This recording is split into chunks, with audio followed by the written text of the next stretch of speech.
The Lord bless you and keep you.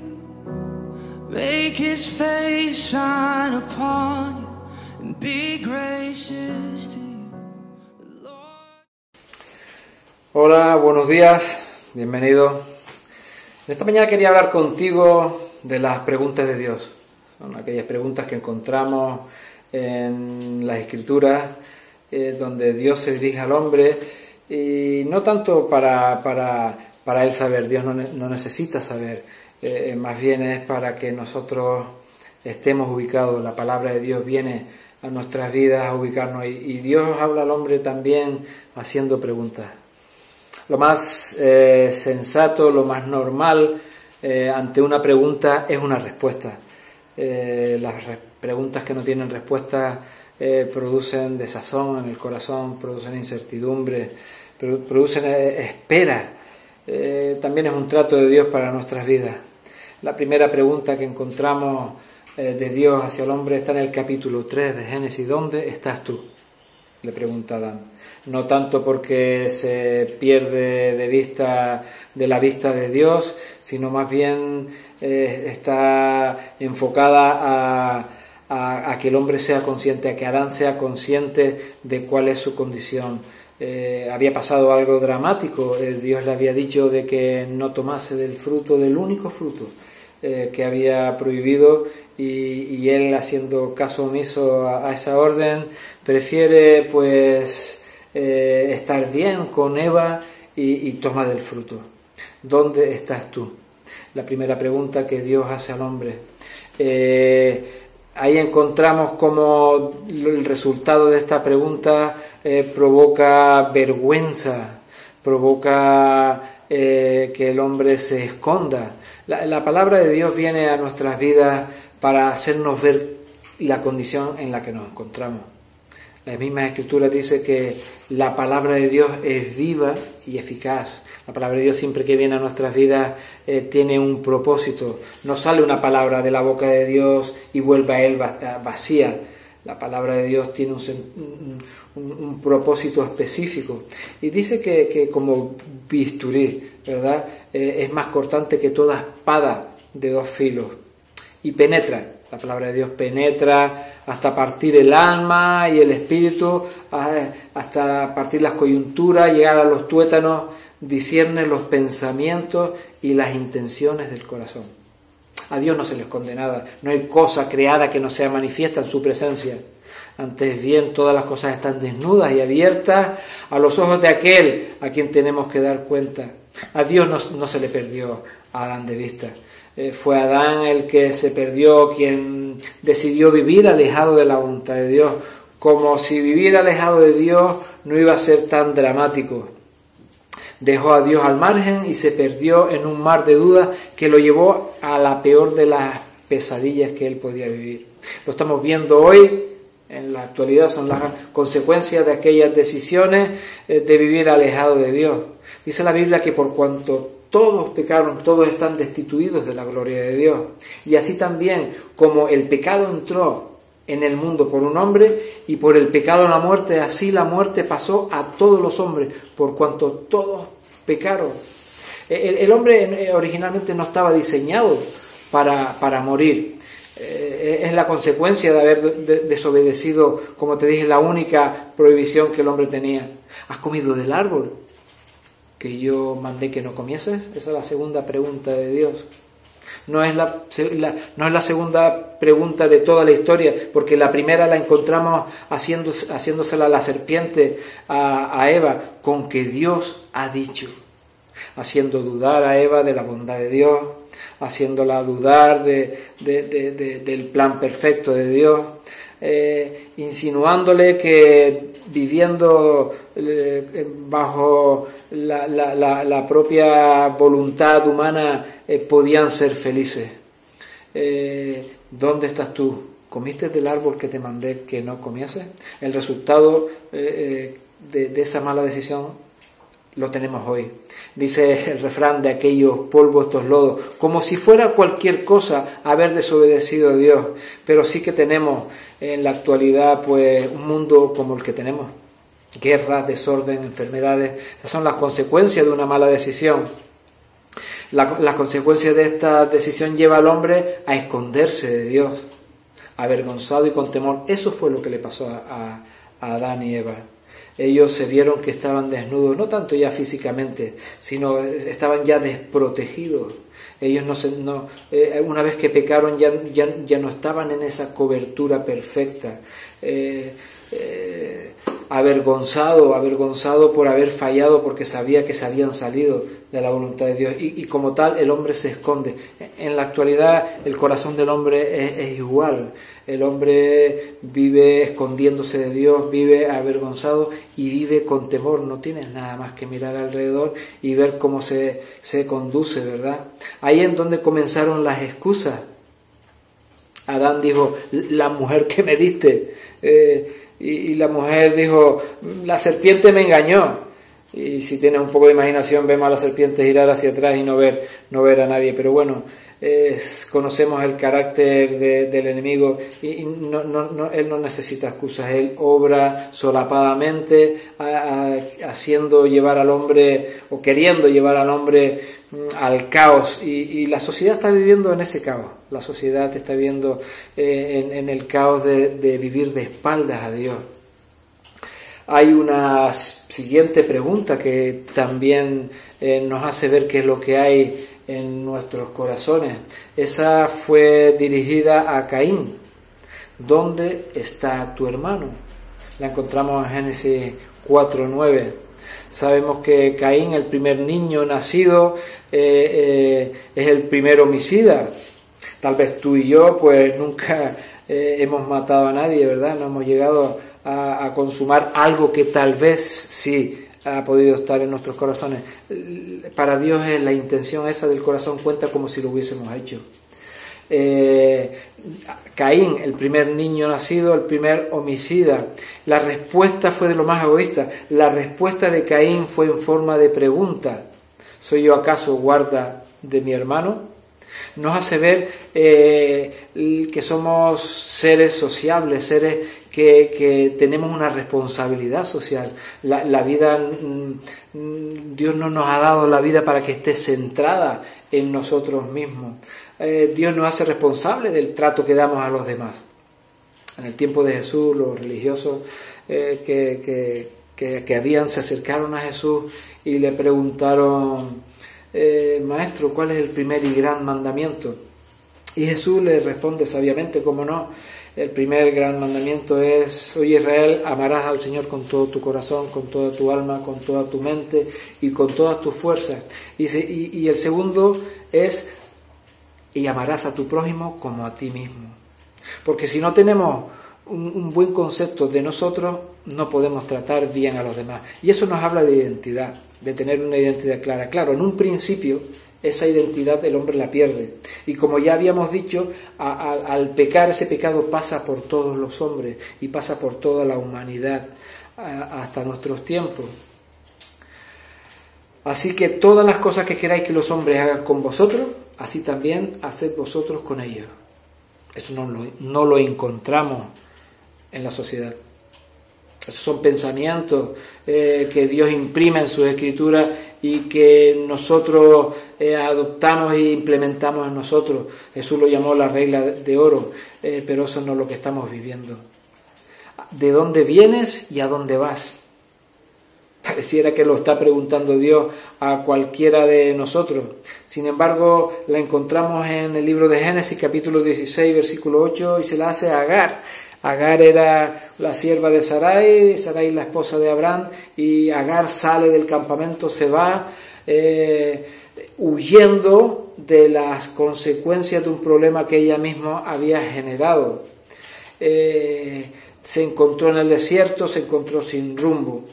Y el consejo de Dios no fue otro sino que vuelve al campamento y ponte sumisa a tu señora. Haciendo un salto en la historia, nos encontramos a Jesús preguntando a sus discípulos: ¿quién dice la gente que soy yo? ¿Y tú? ¿Tú qué dices? ¿Quién es Jesús? Porque eso fue la siguiente pregunta que le hizo a los discípulos. ¿Y vosotros? ¿Quién decís que soy yo? Podemos escuchar que, pues bueno, la sociedad, los intelectuales, aún nuestros gobernantes tienen una definición de Jesús. Algunos lo hacen, pues, un buen hombre, sí, fue un buen hombre. Algunos lo hacen un mentiroso, otros lo hacen, pues bueno, un profeta, también lo fue. Pero, ¿quién es para ti Jesús? ¿Quién dices tú que es Jesús? Es muy importante. La respuesta que tuvo fue: tú eres el Cristo, el Hijo del Dios viviente. Y esa declaración, esa confesión de Pedro hacia Jesús, a la pregunta ¿quién decís vosotros que soy yo?, no viene por un conocimiento intelectual. Esa respuesta es el fruto de una revelación de Dios al corazón del hombre. Es una revelación que hace que nuestras vidas sean transformadas, nuestras vidas son cambiadas cuando la palabra de Dios es aceptada en el corazón. Y cuando nosotros creemos con todo nuestro corazón que Jesucristo es el Señor y empezamos a vivir conforme a esa declaración, nuestras vidas son transformadas. Encontramos a Jesús preguntándole a dos discípulos: ¿qué buscáis? Los discípulos de Juan el Bautista. Juan les había dicho: he aquí el Cordero de Dios que quita el pecado del mundo. Y ellos empiezan a seguir a Jesús, y Jesús, ¿qué buscáis?, le pregunta. Y todos buscamos algo, todos perseguimos algo, todos queremos una meta. Los discípulos buscaban estar con Jesús, conocer más de Jesús, ser transformados por Él. Llegamos a una pregunta crucial en la historia de la humanidad, y esa es la que hace Jesús a su Padre en la cruz: Dios mío, ¿por qué me has desamparado? Y ahí entramos tú y yo. En esa declaración entramos tú y yo. Entramos de una manera crucial porque somos nosotros los que deberíamos de haber estado en esa cruz colgado. Ahí teníamos que haber estado pagando nosotros por el pecado del mundo. Y encontramos a Jesús siendo abandonado por Dios, siendo desamparado. Al que no conoció pecado, por nosotros lo hizo pecado. En ese momento se encontró abandonado, desamparado, y fue hecho pecado por nosotros. Dios no pudo identificarse con Jesús por la carga del pecado. No podía estar unido a su persona. Jesús fue maltratado. Jesucristo sufrió hasta llegar a la cruz. Fue azotado, fue golpeado, fue escupido, fue burlado, sin haber comido ni bebido, seguro que en toda la noche, sin haber dormido ni un instante. Sin embargo, Él no se quejó. Por lo contrario, se ocupó de proporcionarle hogar a su madre. Estaba Juan delante de la cruz junto con ella y le proporciona un hogar donde poder vivir el resto de sus días. Al ladrón que tenía junto a él, colgado en una cruz, que estaba siendo crucificado, le dijo que hoy estaría con él en el paraíso, e incluso perdonó a aquellos que lo clavaron. Pero el verse separado de la perfecta unidad en la Trinidad, sintió ese desamparo, esa separación, ese rechazo, ese tormento deshizo su corazón. Y eso fue por ti y por mí, por proporcionarnos salvación y vida eterna. El Salmo 22, versículo 14, dice: mi corazón fue como cera derritiéndose en medio de mis entrañas. El corazón de Jesucristo el costado de Jesucristo fue traspasado con una lanza y salió sangre y agua. Y la ciencia médica confirma que esto es una señal de que el corazón se desgarró y se rompió. Literalmente le explotó por esa carga del pecado, por verse separado del Padre. Y Él nos hace hoy la misma pregunta también que le hizo a Pedro: ¿me amas más que esto? Por 3 veces Él se dirige a Pedro y le hace la pregunta: ¿me amas más que esto? Sabemos que son las mismas 3 preguntas que dan respuesta a las 3 negaciones de Pedro. Pedro por 3 veces, conocemos la historia, por 3 veces negó a Jesucristo y después el gallo cantó, como bien Jesús le había dicho.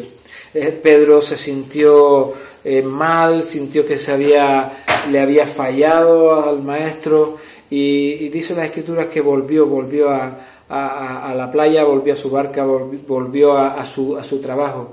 En él estaba ese pesar de haberle fallado al maestro. Sin embargo, Jesús le hace por 3 veces la misma pregunta: ¿me amas más que esto? Dios restaurándolo, y ese es el propósito de Dios. La Escritura dice que si confesamos nuestros pecados, Él es fiel y justo para perdonar nuestros pecados y limpiarnos de toda maldad. Dios está interesado en nuestras vidas. Dios está interesado en dar respuesta a muchas de las preguntas que nosotros tenemos en las mismas Escrituras. Vemos al hombre vez tras vez haciéndole preguntas a Dios. También vemos a Dios utilizando al hombre para hacer preguntas. ¿Con qué limpiará el joven su camino? Dice el salmista: con guardar tu palabra.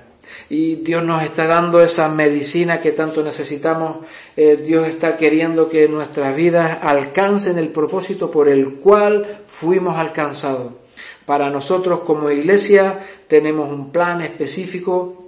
Y para ti que tal vez no hayas escuchado nunca el Evangelio, Dios tiene un plan también. Dios tiene un plan y es el salvarte, el rescatarte, el llevarte a estar con Él por una eternidad. Y eso solo lo puedes conseguir si llega esa revelación de que Jesucristo es el Hijo del Dios viviente. Cuando nos damos cuenta, cuando nos damos cuenta de que estamos viviendo de espalda a Dios, cuando nos damos cuenta de que estamos viviendo conforme a nuestra voluntad y podemos percibir de que Dios se está acercando, queriendo tener comunión, queriendo tener una relación contigo y conmigo, cuando nos damos cuenta no podemos hacer otra cosa sino que pedirle perdón, arrepentirnos de nuestro estilo de vida y entregarle nuestro corazón. Ahora es un tiempo en el que uno está meditando y uno está pensando y hablo con gente y muchos tienen preguntas sin respuesta, pero Dios tiene muchas respuestas para sus preguntas, aunque también tiene preguntas para que nosotros respondamos. Y Dios en esta mañana te dice: aquí yo estoy a la puerta de tu corazón y llamo. Si alguno oye mi voz y abre su corazón, yo entraré a él y tendré una relación íntima con él. Es aquí en la tierra donde nosotros podemos recibir esa vida eterna para después, cuando ya nuestro cuerpo fallezca, podamos estar con él por una eternidad. Yo te invito a que seas osado en creer que Dios te ama, que seas osado en acercarte a Él. Si tienes preguntas, Dios va a darte la respuesta, pero la mayor respuesta que Dios ha dado nunca al ser humano es la respuesta de la cruz, es la respuesta de extender sus brazos en amor, el entregarse por rescate hacia nosotros, hacia su creación, para que, como te dije antes, podamos tener una eternidad para disfrutarla con Él. Espero de que este tiempo sea de bendición para tu vida. Si quieres, puedes de alguna manera ponerte en contacto con nosotros en las redes sociales, y cuando pase todo este tiempo puedas acercarte a alguna de las iglesias de la comarca y puedas recibir un abrazo de tus hermanos. Y a ti, iglesia, Dios te bendiga y pronto estamos juntos. Un abrazo, chao.